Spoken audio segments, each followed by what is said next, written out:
Gotham returns from its chaos-filled winter finale with an episode spotlighting the Riddler's descent into supervillainy. We're hitting up the cast and crew to find out what terrors await us in the final episodes of Season 3. The spring premiere of Gotham, we find Butch in this weird kind of grouping of Tabitha, Barbara, and Enigma. He is head over heels still for Tabitha, even against his better judgment. And I think his goal is going to be to try and show Tabitha that Barbara does not have her best interest at heart and doesn't deserve her loyalty. So in the spring premiere, we find Enigma having killed the mayor, who was his best friend and kind of his mentor in villainy. So he's running the city by proxy, and he has to make a decision whether he wants to continue down this path and not let anyone know that he's responsible for it, or, like any good murderer, you want credit for what you've done. It's time to accept who he is and move forward, figure out his identity, and so that's where we're at. Barbara's character arc for the back half of the season is pretty phenomenal.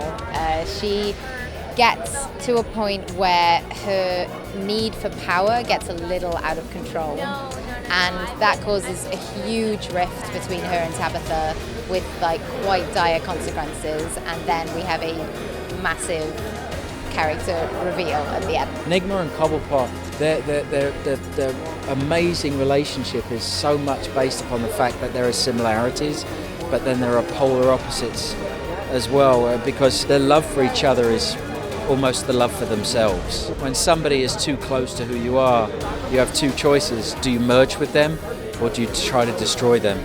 And I'm afraid they cannot inhabit the same universe. They're like the same self in the same timeline. They will destroy each other, so they have to break apart. When we pick up on the second half of season 3, Tabitha is still very pissed at Enigma for chopping off her hand and is still seeking revenge. And Barbara is stopping her because Barbara wants to be the queen of Gotham, and so that alliance is important to her.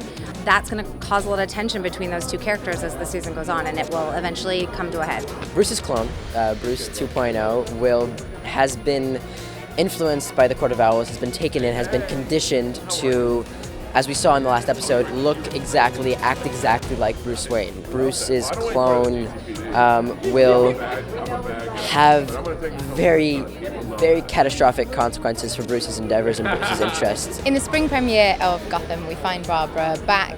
She's still crazy. She's still trying to take over, and she's on this kind of mad quest to be the queen of Gotham, Barbara Queen, if you will. So she is going to use whoever she can, and she's currently trying to use Enigma to kind of find out who it is who is this sort of running Gotham from the shadows, the Court of Owls.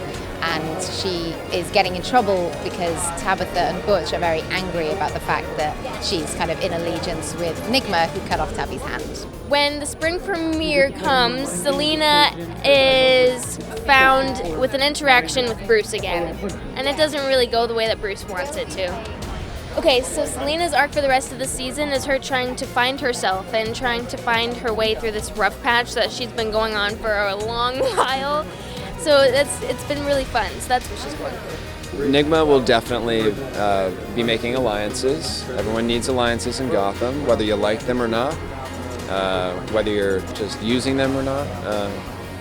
So yes, he will have new friends, especially in Barbara Keene. Once he transforms into the Riddler, it was really interesting because he's a new person almost, and she kind of sees that, and she was quite intrigued by him.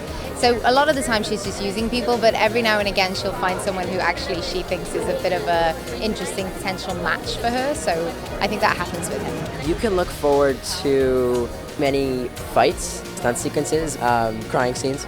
Bruce goes through a lot. He's really put under the runner with this one. He really gets beat up physically and emotionally again and again and again, and he'll come out stronger than ever. That is just a tease of what you can expect to see on Gotham, so don't miss the spring premiere on Monday, April 24th on Fox. See you tomorrow, Super Friends.